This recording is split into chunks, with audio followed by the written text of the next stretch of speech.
Thank you, brother. Welcome, everybody, to this Easter service here at Salt and Light Christian Church. Excuse me, it's not one open. There we go. The hymn I will be telling the story of this morning is "He Lives." This song was written and published in 1933 by a man named Alfred Ackley. He was born in Pennsylvania in 1887, and as a young boy he showed quite talent in music, in being a musician. And his father, who was a prominent musician for his time, tutored him as a young boy until he was old enough to go off to education. And he was sent off to education, have his education in music. And when he finished college for music, he came back from England. He went to college in England. And he came back to the United States, and he felt a calling to the ministry. And so he went to seminary. And after finishing seminary, he felt called to California, to move out west, to spread the gospel.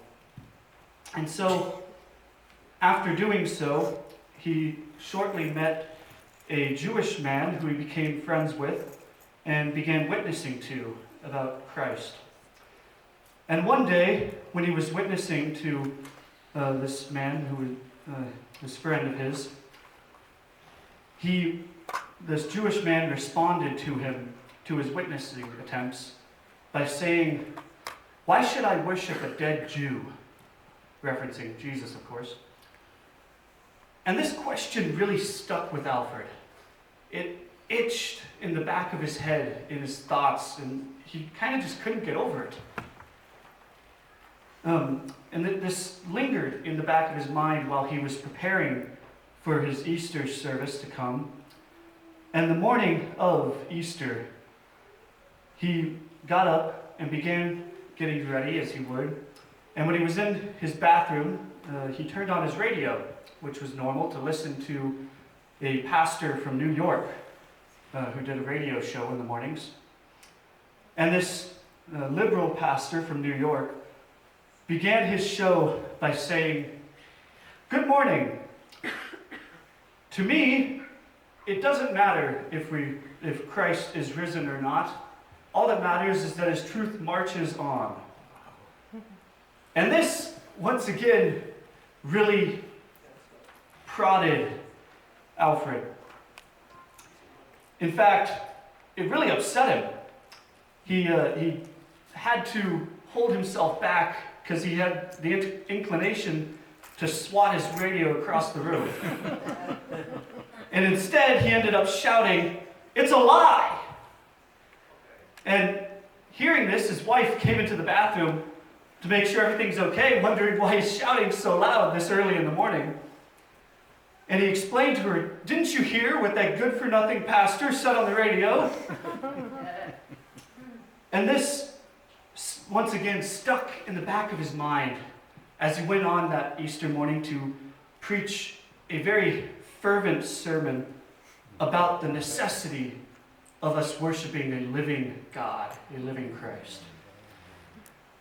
And this zeal that he had continued through his evening sermon as well.